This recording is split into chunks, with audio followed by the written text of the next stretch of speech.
I was always the guy who went through life trying to please everybody I met. I always spoke up too much, and my world rejected me, but I didn't want to stick out. Growing up in a primarily white environment in Mississippi, I was always scared of being stereotyped as the angry black man, so I stayed hidden on the sidelines so that nobody would notice me. I saw what happened to Trayvon Martin, Tamir Rice, Mike Brown. But I woke up. I'm awake now. And I've learned that I can't go through life trying to wait on everybody to please me, because I'll never have a chance to please myself if I do. And in light of everything going on in the world today, I won't be silent if I truly want change. If I want to see this change I'm talking about, I have to be loud and bold and unapologetically myself. I have to stand up and speak up against the problems we have today so that tomorrow we can grow. If I'm fighting for what I believe in, it won't matter what people think of me. Equality and privilege should not be denied to any one of us based on the way that we look.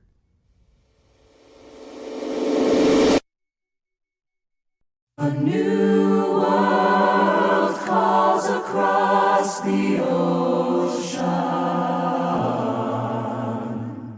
A new world calls across the sky.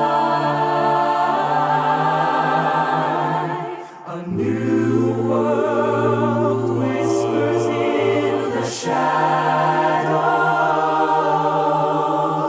Time to fly.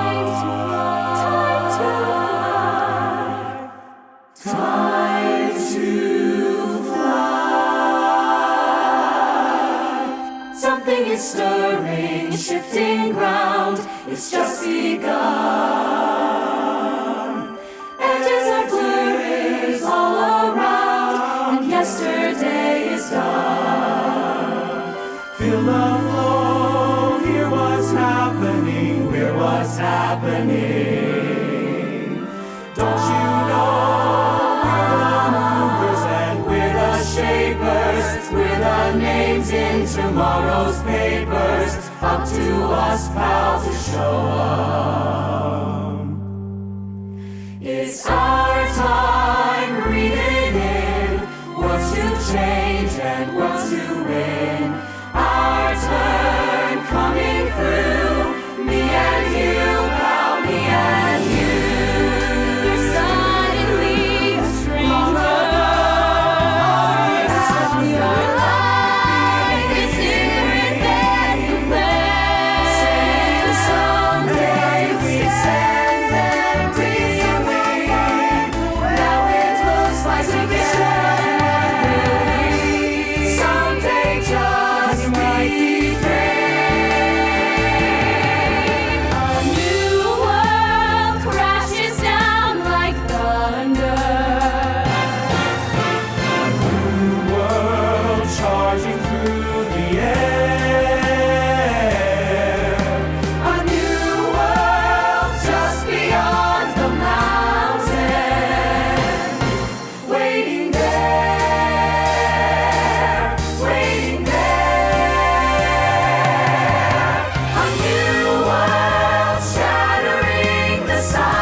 My dad owns a political communications firm back in my hometown of Tallahassee, Florida. So I've had a very personal experience of the ever-growing ebb and flow of politics.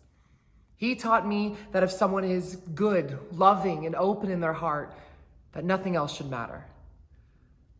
This country has been harshly divided based on a political party and the people in power.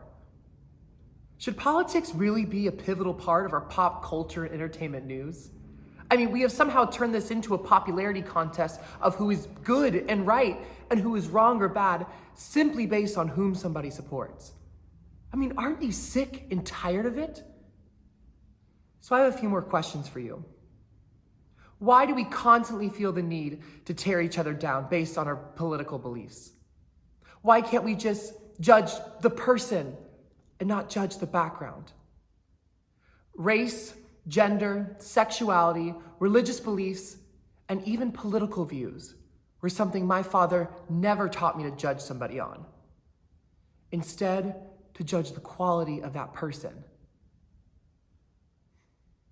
Do you love your neighbor? Do you love yourself? Will you wake up? I was born in Escuintla, Guatemala, and was adopted at 3 months old by a couple in Lancaster County, Pennsylvania. The only things I really know about Guatemala is that there are lots of volcanoes, and that their national bird is the quetzal. See, my brother and I are the only ones in our entire family who aren't white. And in some respect, I'm grateful for this, because naturally we got to live under this big umbrella of white privilege. I was never made fun of for how I looked or for where I was born, but I also never understood the significance of my brown skin. How am I supposed to identify with the BIPOC community when a community is built off past shared experiences? My mother always told me that one day I wouldn't have the comfort of her white skin to cover me. And if I've learned anything from my peers, from the news, from other BIPOC students and their stories, from this past summer and all of America's whitewashed history, it's that I can't just give in to only having brown skin. I have to do the work. My community is suffering, and now is the time to pull myself out from under this umbrella that I've grown used to. It's time to stand as part of my community, and I want to educate myself, whether that be with research, travel, personal experiences, or all of the above. I want to find out what it means to be Guatemalan, what it means to be Latina and Indigenous, what it means to be a person of color living in today's America and understand the responsibilities that come with that. I don't want to just be brown on the surface.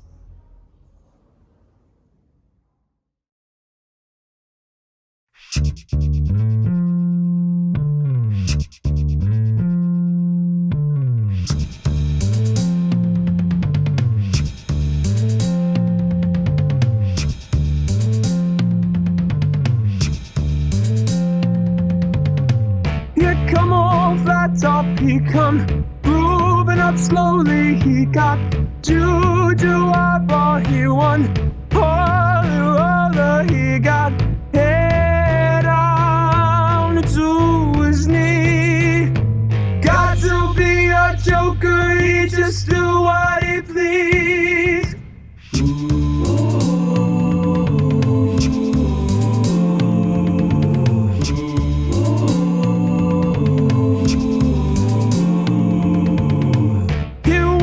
Shoe shine, he got toe jam football, he got monkey finger, he shoot Coca-Cola, he say, I know you, you know me. One thing I can tell you is you got to be free. Come together right now over me.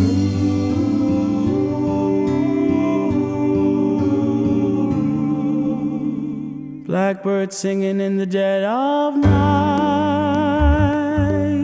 Take these broken wings and learn to fly all your life.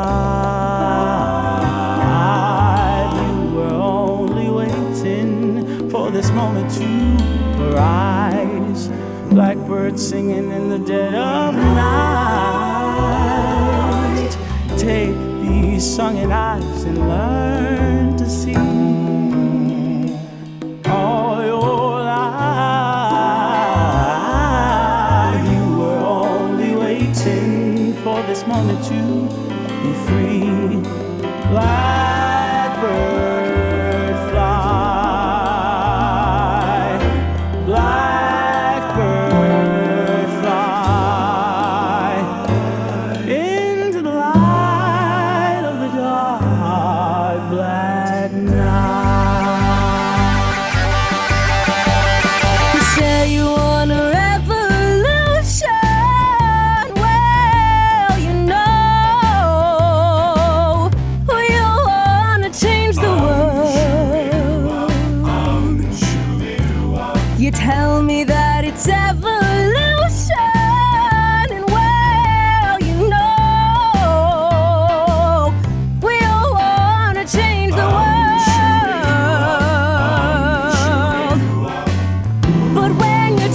heaven.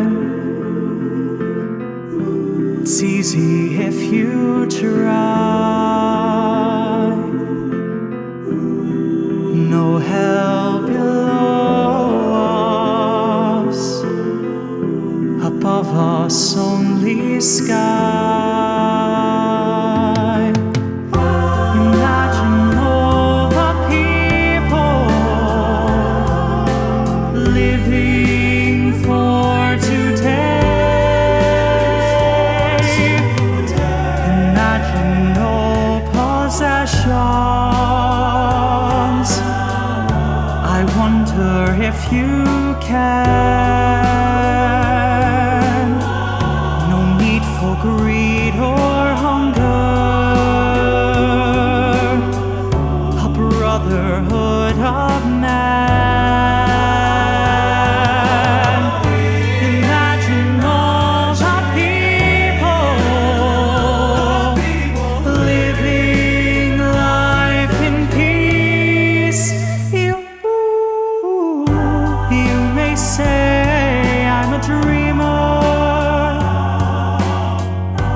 but I'm not the only one. I hope someday you'll join us, and the world will be as one.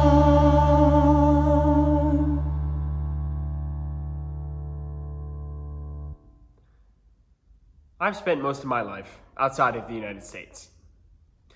My father works for the State Department, and I was 7 years old when I moved away from home for the first time. We moved to Muscat, Oman. I also lived in Cairo, Egypt, and Luxembourg, and visited countries like Italy, Germany, Singapore, Denmark, and Spain in my time overseas. Growing up overseas has defined me as a person. But what has defined me the most? The people. All of the beautiful people I met, shared stories with, and became friends with growing up.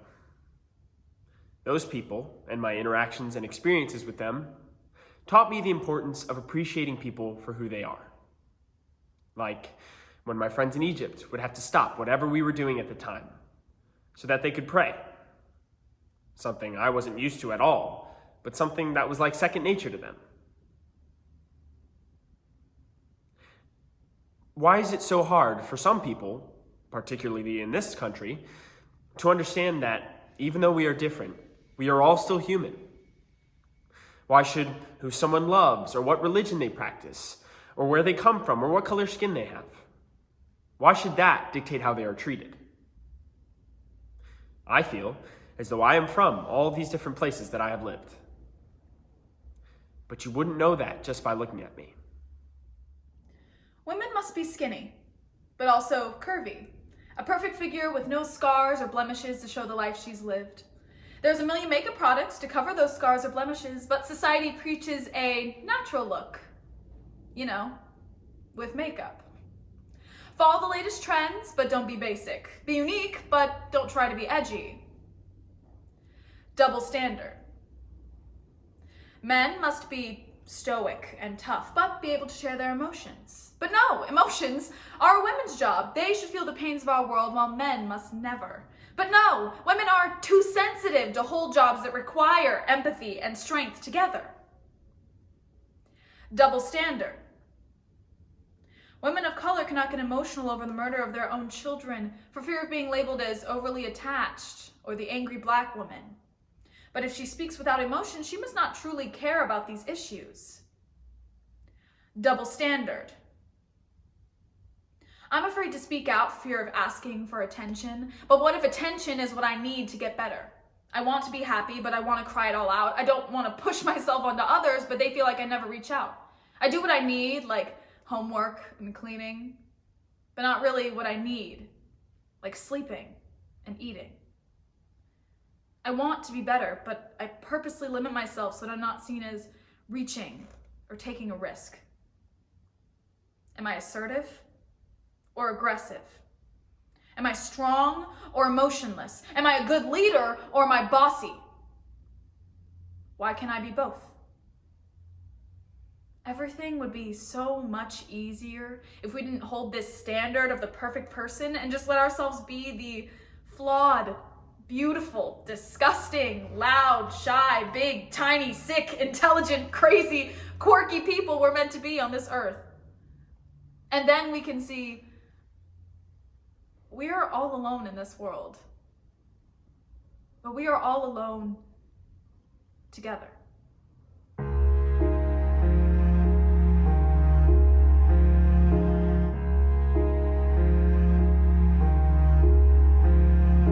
Mother cannot guide you. Now you're on your own. Only me beside you. Still, you're not alone. No one is alone. Truly, no one is alone. Sometimes people leave you halfway through the world. Others may deceive you. You decide what's good. You decide alone. But no one is alone. People make mistakes, fathers. People make mistakes, holding to their own, thinking they're alone. Honor their mistakes. Everybody makes one another's terrible mistakes. Witches can be right. Giants can be good. You decide what's right. You decide what's good. Just remember, someone is on your side. Our side. Someone else is not. While we're seeing our side, maybe we forgot they are not alone. No one is alone. We're to see the light now. Just don't let it go. Things will come out right now. We can make it so. Someone is on your side. No one is alone.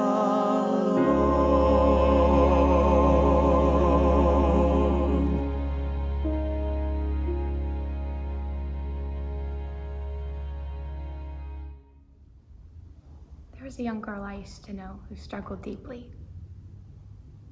Nobody knew. She went through something at a very young age that made her feel as if the world rested on her shoulders.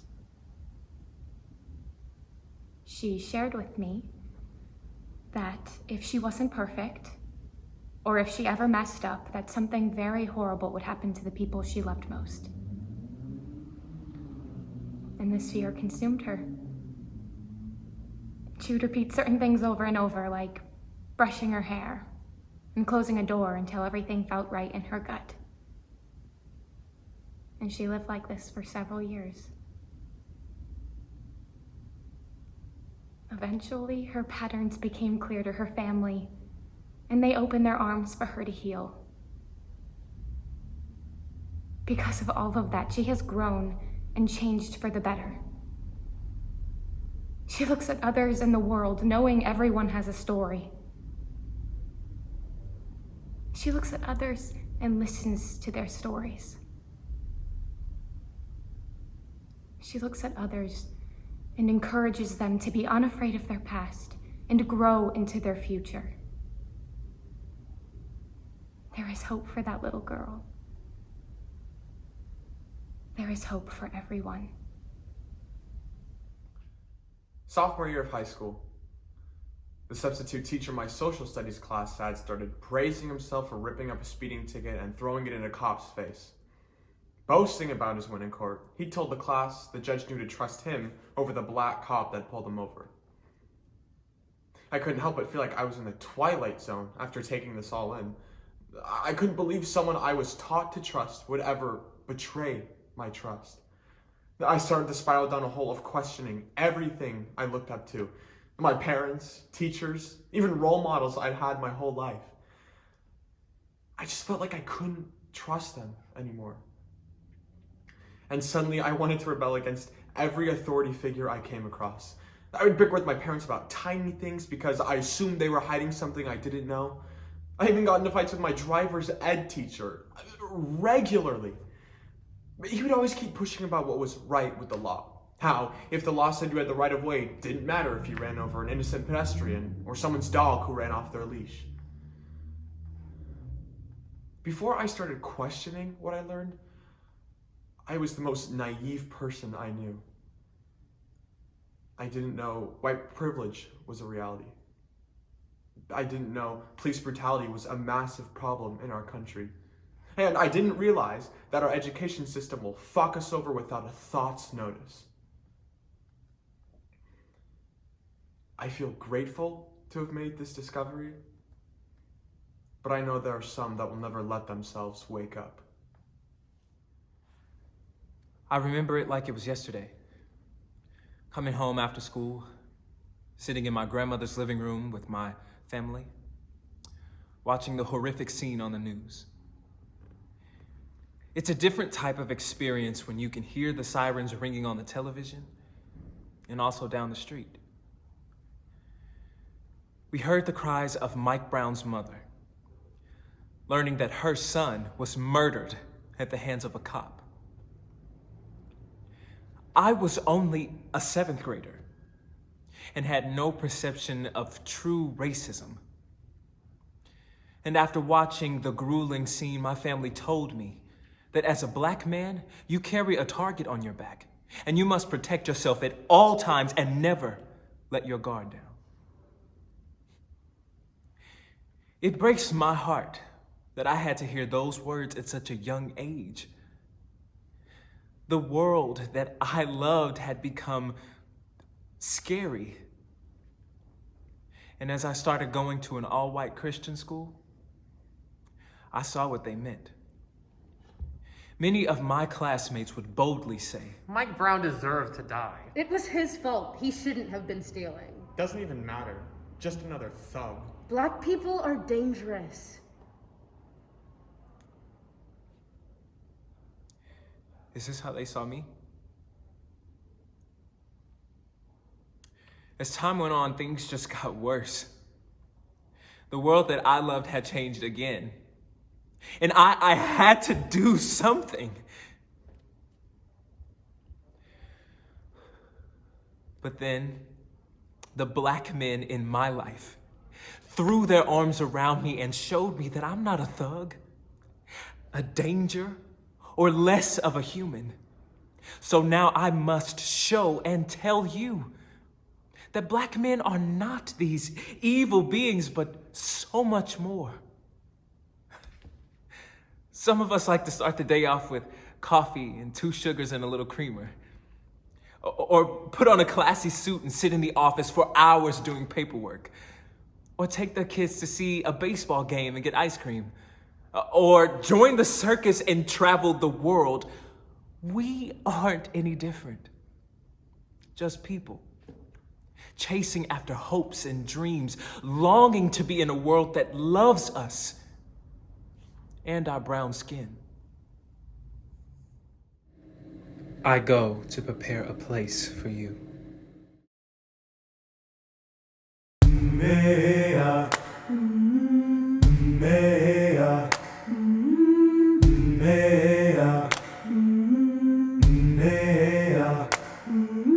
I've been walking with my face turned to the sun.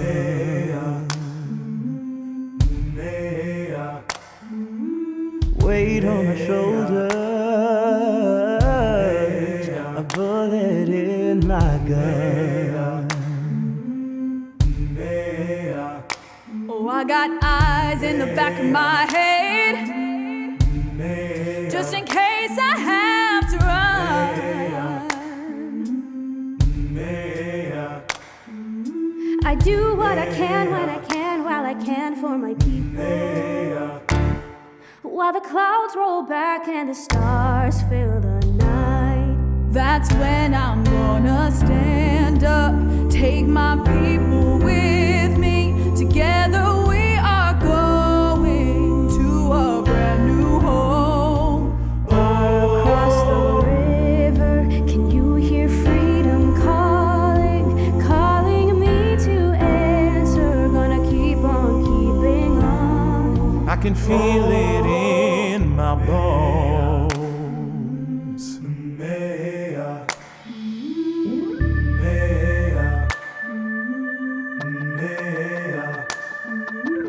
Early in the morning,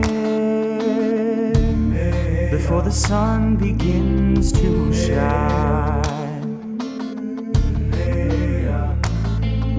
we're gonna start moving toward that separating line. I'm wading through muddy waters. You know I gotta make a mind. And I don't mind if I lose any blood on the way to salvation.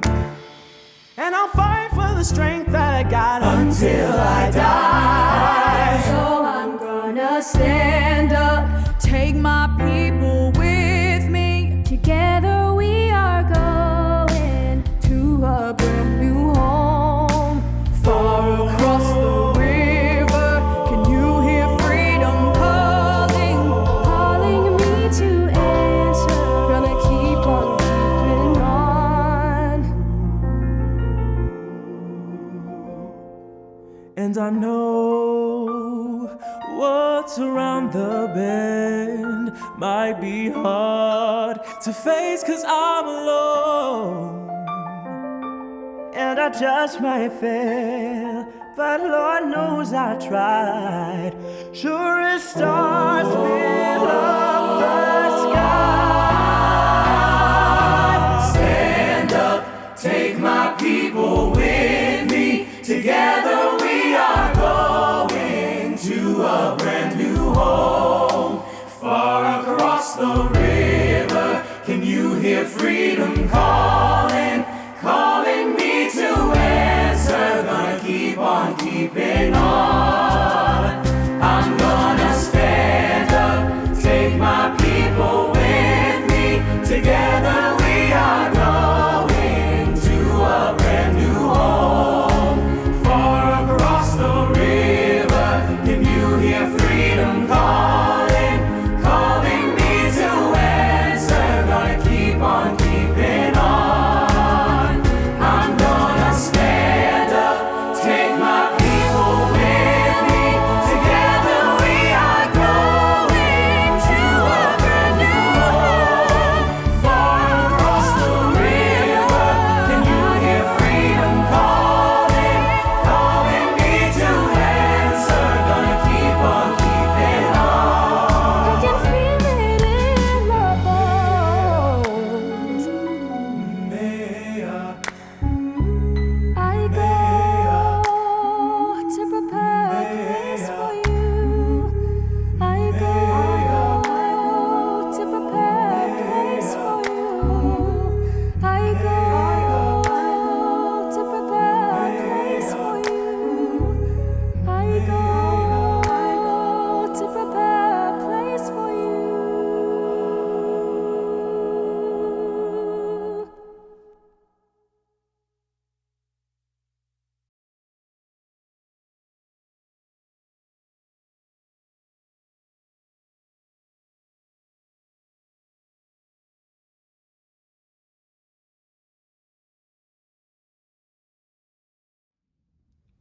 My biggest fear is dying during childbirth.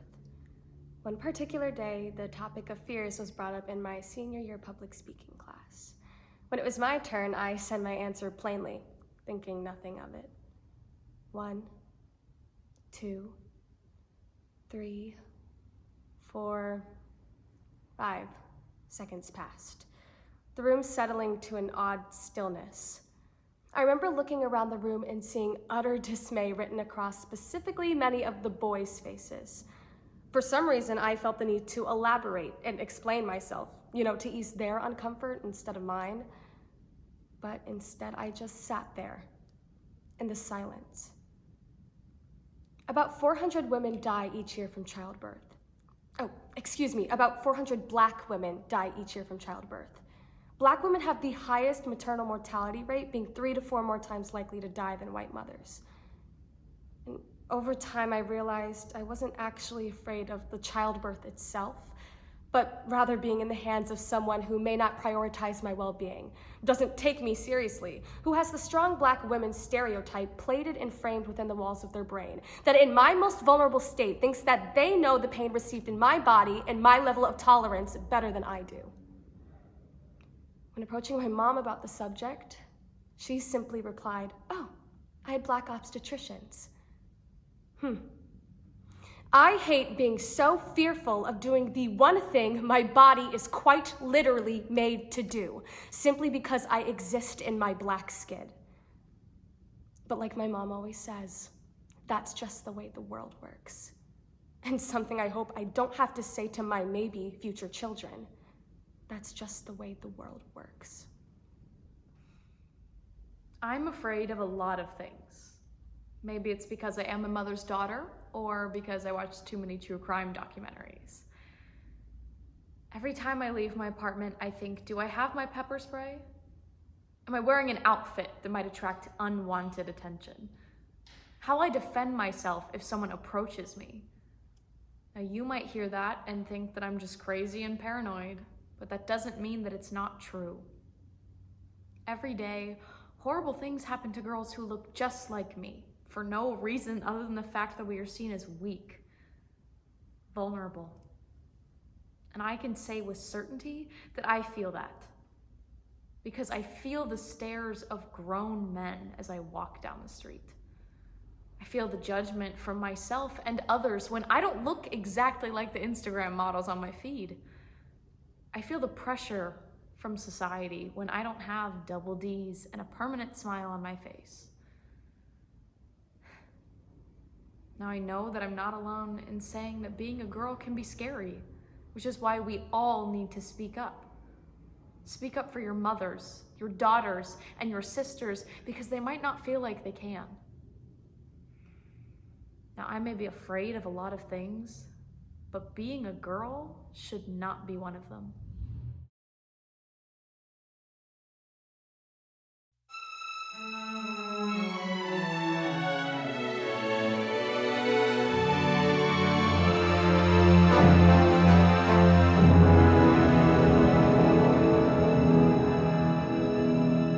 I was born by the river in a little tent, and just like the river I've been running ever since. It's been a long time coming, but I know a change gon' come. Oh yes it is. It's been too hard living, but I'm afraid to die, 'cause I don't know what's up there beyond the sky. It's been a long time coming, but I know change gonna come. Oh yes it is.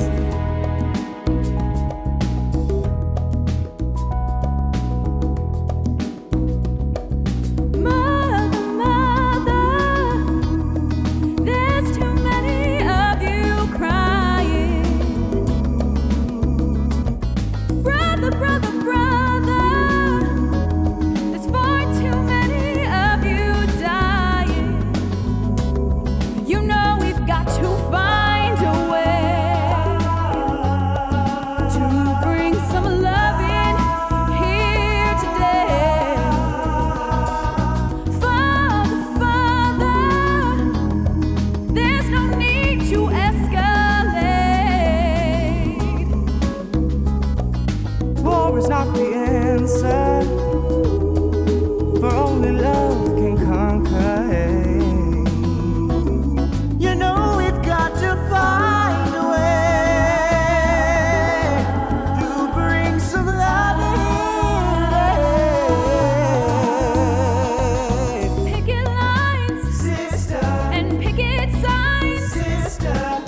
punish me with brutality.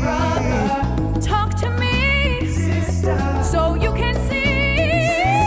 What's going on? What's going on? What's going on? What's going on? What's going on? What's going on? What's going on? What's going on?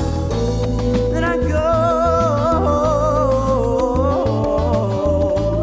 to my brother,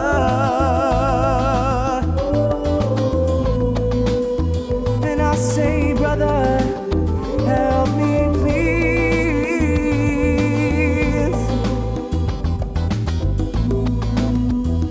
But it keeps on knocking me back down on my knees. There were times when I thought I couldn't last for long, but now I think I'm ready to carry on. It's been a long time coming, but I know a change is gonna come. A change is gonna come. What's going on? What's going on? What's going on? What's going on? What's going on? What's going on? What's going on?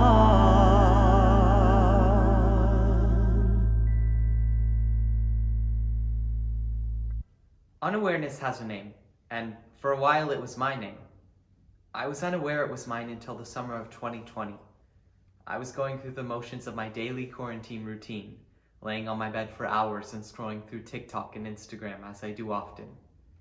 Suddenly my feed was filled with pictures of black squares with the caption #BlackoutTuesday. Post after post, I began to see that this was in support of the Black Lives Matter movement. I wanted to show that I supported this movement and all of my black friends, so I went ahead and posted a black square on my timeline. Truthfully, I had no idea what I was posting, so I decided to do my own research and educate myself. I found out that Blackout Tuesday was a day for my BIPOC counterparts to have a platform to share their story.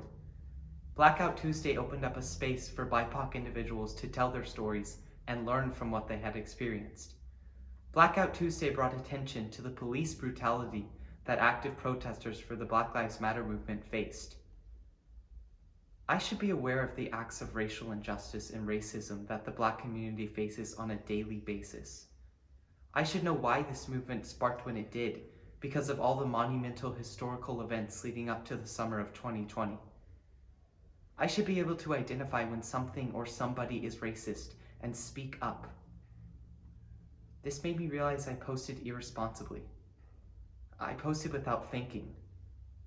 I put something out into the world without knowing its impact. What I want people to know is that it's okay to admit when you mess up. Learn from your mistakes. Learn from others' mistakes. Keep learning. I still have a lot to learn. But once I recognized that I was unaware for so long, I was able to wake up and begin to start paying attention to the world around me.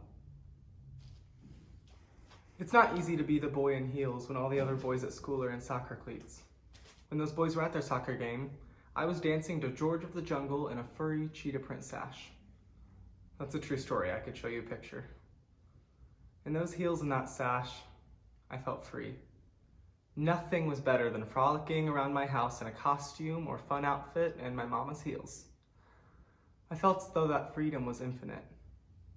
But as I grew older, I felt pressured to step away from my mom's heels and to conform. My older brother played basketball, baseball, football, you name it. And I wanted to fit in like he did, so I joined the soccer team and ran the wrong direction on the field. I sipped my Capri Sun in shame. In the past couple of years, I've come to realize that if I want to be happy, I have to stop trying to please others. I have to embrace myself. and I need to wake up. My voice is strained. My head aches. I feel stuck in one position alone. My hands are sore. I'm dumbfounded. I know that all I sound like I'm doing is complaining, but I'm hurt and I don't understand. I don't know what I have to do. I don't understand how there are human beings who have no empathy. I don't know who to go to. I don't know when or if things will ever change. I don't see a way out. I feel ignored, pushed to the side. It feels as though the world is telling me that what I have to say doesn't matter. I matter. I know in my heart I matter. I hope the world can see I matter. I don't know. Hope. We constantly talk about it. Do you know how hard it is to hope?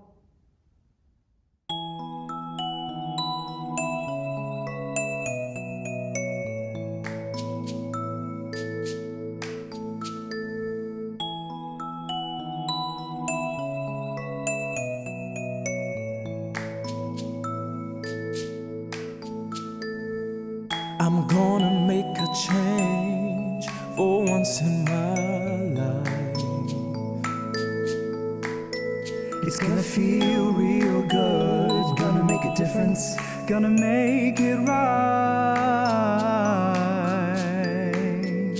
As I turn up the collar on my favorite winter coat, this wind is blowing my mind. I see the kids in the streets without enough to eat. Who am I to be blind, pretending not to see their needs? A summer's disregard, a broken bottle top, and a one-man soul. They follow each other on the wind, you know, 'cause they got nowhere to go. That's why I want you to know I'm starting with the man in the mirror.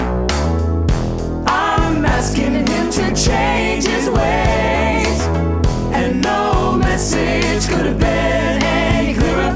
If you want to make the world a better place, take a look at yourself and then make a change.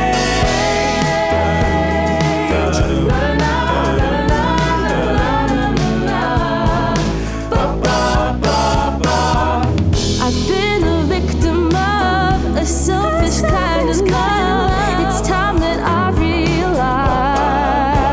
There are some with no home, not a nickel to loan. Could it be really me, pretending that they're not alone? A willow deeply scarred, somebody's broken heart, and a washed out dream. They follow the patterns of the wind, you see, 'cause they got no place to be. That's why I'm starting with me. I'm starting with the man in the mirror. I'm asking him to change his ways, and no message could have been any clearer. If you want to make the world a better place, take a look at yourself and then make that change. I'm starting with the man in the mirror. Oh yeah, I'm asking him to change his ways. And no message could have been any clearer. If you want to make the world a better place, take a look at yourself and then make a change. You gotta get it right while you got the time, 'cause when you close your mind, that man, that man, oh yeah, that man, that change his ways, that change, that message could have been any clearer. If you wanna make the world a better place, take a look at yourself and then make that change.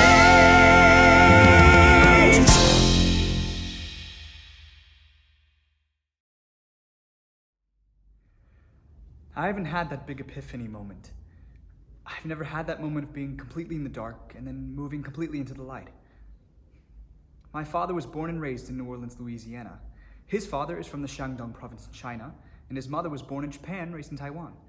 In 1959, my grandparents immigrated to the United States and settled in New Orleans. My mother was born in Houston, Texas, and has European, Irish, Scottish, and even some Central and South American lineage. My parents met while they were both working at NASA. They fell in love, got married, had kids, and they've been together ever since. As a kid growing up, I would see them every day in our house, and I would watch their little interactions with each other. And I remember they would always kiss each other when my dad would leave or come back from work. Now, as a kid, this was absolutely disgusting, so I was always running between them and try and push them apart. But my efforts were all in vain, as our little huddle would just turn into a family hug because my older brother and 2 sisters would see the commotion and join in. Now, I didn't realize this growing up, but my parents' marriage not only shows me how to love someone unconditionally, but it continues to show me that no matter where we come from or what we look like, we can come together, listen to, and learn from each other. We can love one another and lift each other up. Why do people have to be so mean? Growing up, I experienced a lot of hatefulness, and it started at such an early age. I never understood it. Some may say it's a normal part of growing up, to be picked on in middle school, or bullied in high school, or this or that, or especially for the way that you looked. And even though I look very different than I did in middle school, I certainly was bullied for my appearance. Tall, awkward, bad posture, braces, glasses, you name it. It's just not what you would call a pretty girl. And even though people think it's a normal part of growing up, bullying is not acceptable. All my life, I treated everyone with compassion and kindness, even to perfect strangers, because that's the way that my parents brought me up. But if I had the time, I could tell you numerous stories that would break your heart, because they certainly broke mine. In my sophomore year of high school, I questioned if I should still be the nice girl. The nice girl shouldn't have to eat lunch by herself every day. The nice girl shouldn't cry herself to sleep every night questioning her self-worth.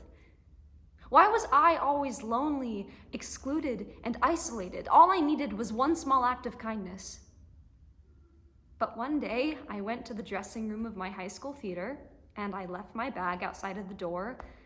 And when I came out, there was a small little post-it card on my backpack, and it said, "Thank you for existing." I later found out that a senior named Jenna was the one to put that on my bag, and I still carry it inside of my phone case. That one small act of kindness showed me that kindness is contagious. And even though what I went through may seem minor to you, the bullying I experienced will lay on my heart forever. So please be nice. It's the least we can do. It's the easiest thing we can do, so do it. Just be nice. Can I be completely honest with you? I'm not the best student with the best grades. Why? I'm a top-tier procrastinator, and I don't know what to do about it. I blame it all on my amygdala.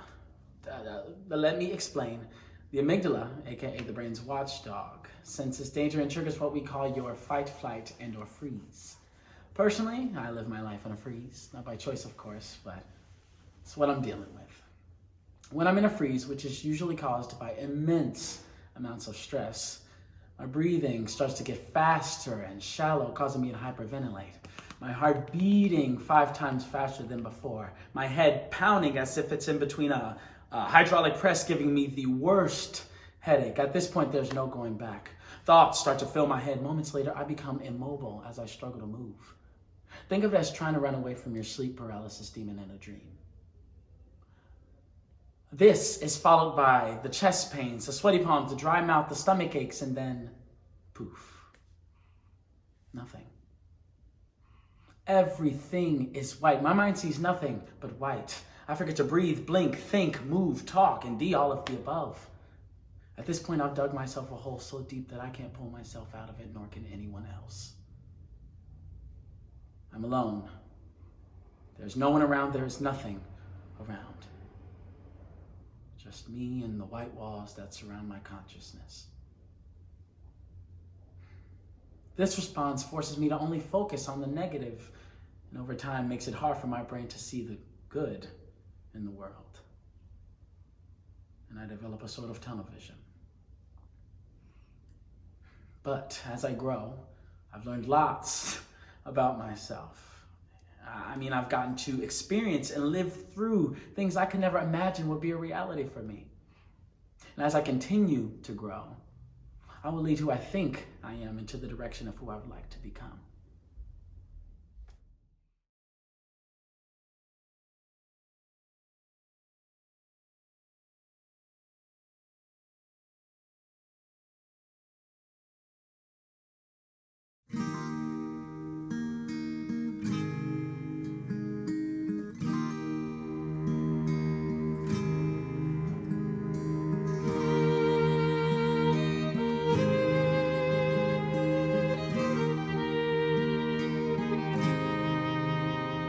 Well, I wake up to the sounds of silence, the cries were cutting like knives on a fist fight. And I found you with a bottle of wine, with your head in the curtains and hearts like the 4th of July. You swore and said we are not shining stars. Yes, I know, I never said we are. Though I've never been through hell like that, I've closed enough windows to know you can never look back. If you're lost and alone, and you're sinking like a stone, carry on. May your past be the sound of your feet upon the ground. Carry on, carry on, carry on.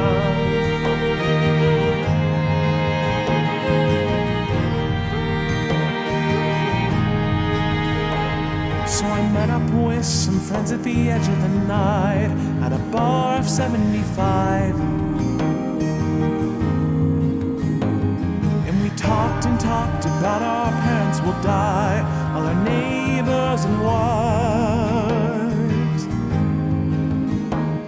But I like to think I can cheat it all to make up for the times I've been cheated on. And it's nice to know that I was left for dead. I was found and now I don't roam the streets. I am not the ghost you are to me. You're lost and alone, and you're sinking like a stone. Carry on. May your past be the sound of your feet upon the ground. Carry on. Oh, my head is on fire, but my legs are fine. After all, they are mine. Lay your clothes down on the floor. Close the door, hold the phone. Show me how. No one's ever gonna stop us now. Shining stars, we are invincible. We are who we are. On our darkest day, when we're miles away, sun will come, we will find our way home. You're lost and alone, and you're sinking like a stone. Carry on. May your past be the sound of your feet upon the ground. Carry on. If you're lost and alone, and you're sinking like a stone, carry on. May your past be the sound of your feet upon the ground. Carry on. Carry on.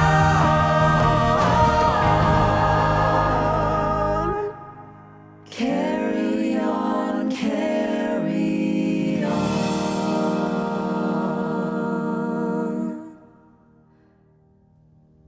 It was always important to my parents that my 4 older sisters and I were always aware of everything going on in the world around us. As a child, my parents encouraged me to read biographies on influential people from around the world. When I was 7, my mom took me to Barnes & Noble, and we were standing in line to check out, and there was this small rounder with nonfiction biographies about influential Black people in history. I was immediately drawn to the book with the name Ruby Bridges on it. I read it to my mom as soon as we got home, and after that I would not put it down. After I practically destroyed the book from reading it so much, my mom took me back to Barnes & Noble so I could get more of the books. I left with about 12 of them. From Harriet Tubman, Rosa Parks, and Sojourner Truth to Martin Luther King, Frederick Douglass, and Barack Obama. I was always so curious. I just wanted to learn as much as I could about other people's culture and their history, too. To this day, I believe that curiosity can be one's greatest tool towards empathy, awareness, action, and knowledge. Привет! Меня зовут Станислав Pshedlatsky. Мне 18 лет, и я люблю выступать. Hello, my name is Stanislav Pshedlatsky. I'm 18 years old and I love to perform. A simple introductory phrase, yet one would turn heads and one would not. If I came up to you in the grocery store with an accent, would you treat me with annoyance? If I came up to you in the grocery store as I am right now, would your actions be different? I have spent most of my life without ever experiencing the act of oppression, yet witnessing it happen to the people I love quite often. People would refuse to speak with my mom on the phone because of her accent. My best friends would get harassed with, "Deport them all, go back to your country," and other disgusting, discriminatory comments because they were from Mexico. So to that, I would like to say, wake up. Wake up to the realization that America is what it is because of immigrants. Wake up to the fact that no one is and never will be the same. Wake up and realize that belittling other people for who they are is wrong. Проснись. Wake up. I pledge allegiance to the flag of the United States of America and to the republic for which it stands, one nation, under God, indivisible, with liberty and justice for all. With liberty and justice for all. Liberty and justice for all.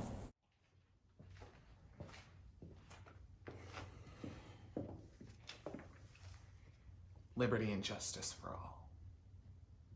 1892. 1892 is when this blatant lie was written. 1965.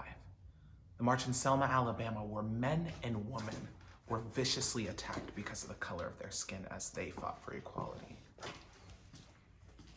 Liberty and justice for all.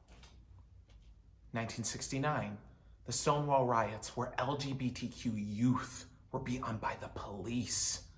The police! Liberty and justice for all. February 27th, 2002, the day I was born into a nation with liberty and justice for all. August 28th, 2008, the first day I had to pledge allegiance to a nation that kills and continues to kill kids and adults just like me. Liberty and justice for all. 2017 to 2019, the years I truly realized how indivisible our nation is, as gay, nigger, faggot, monkey were screamed at me as I was just trying to get on the school bus to go home. What were the consequences for these people? Nothing. Crazy how normalized that is, right? Liberty and justice for all. August 30th, 2019. Why are you attacking me? I don't even kill flies. All I was trying to do was become better. I will do it. You all are phenomenal. You are beautiful, and I love you. I just can't breathe correctly. Those were the last words of Elijah McClain as the Aurora Police Department murdered an innocent young Black man. Liberty and justice for all.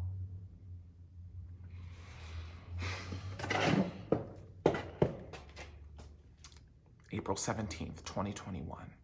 The day you decide whether or not to fight for freedom and fairness, or as millions of children are forced to say, liberty and justice for all.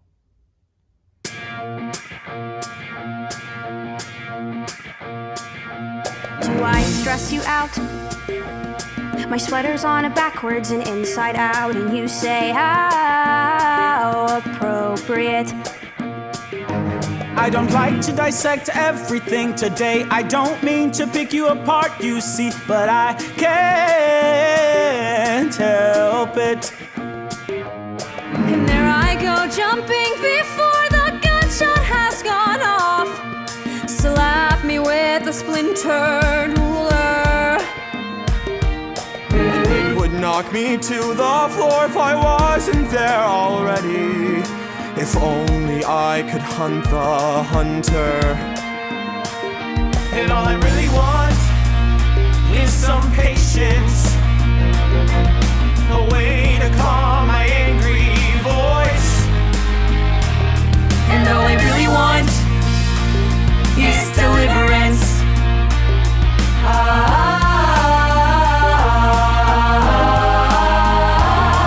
Do I wear you out? You must wonder why I'm relentless and all strung out. I'm consumed by the chill of solitary.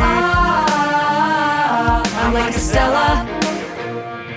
I like to reel it in and then spit it out. I'm frustrated by your apathy, your apathy, your apathy, your apathy. And I am frightened by the corrupted ways of this land.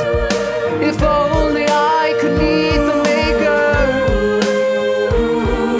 And I am fascinated by this spiritual woman. I'm humbled by your humble nature. Yeah, and what I wouldn't give to find a soulmate, someone else to catch this drift. And what goes around never comes around to you.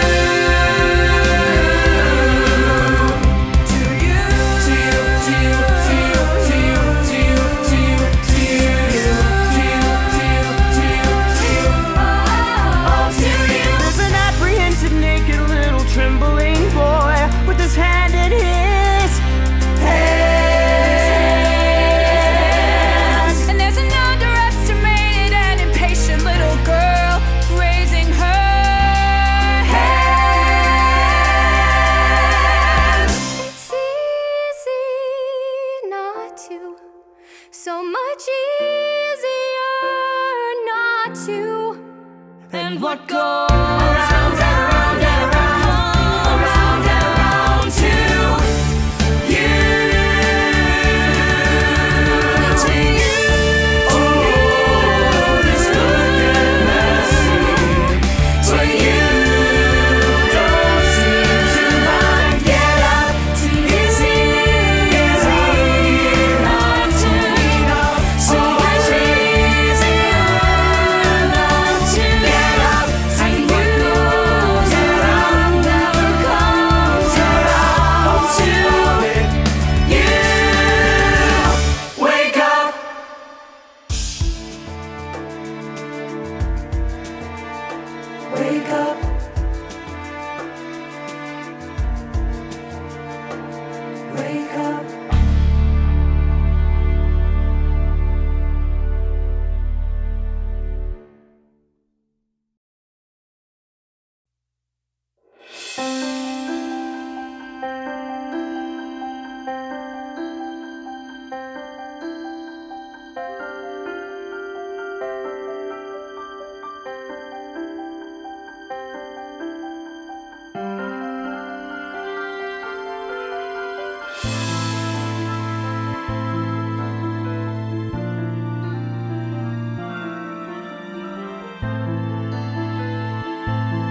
My sweater's on it backwards and inside out, and you say, how appropriate.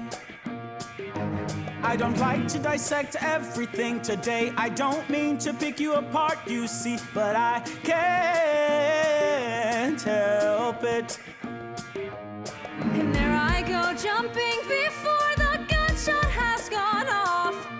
Slap me with a splintered ruler. It would knock me to the floor if I wasn't there already. If only I could hunt the hunter. And all I really want is some patience, a way to calm my angry voice. And all I really want is deliverance.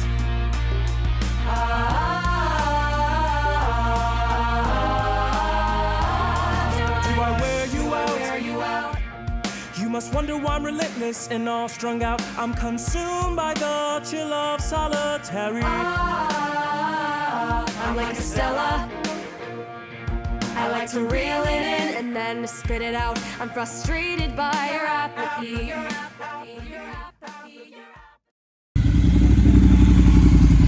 Hey, Steve!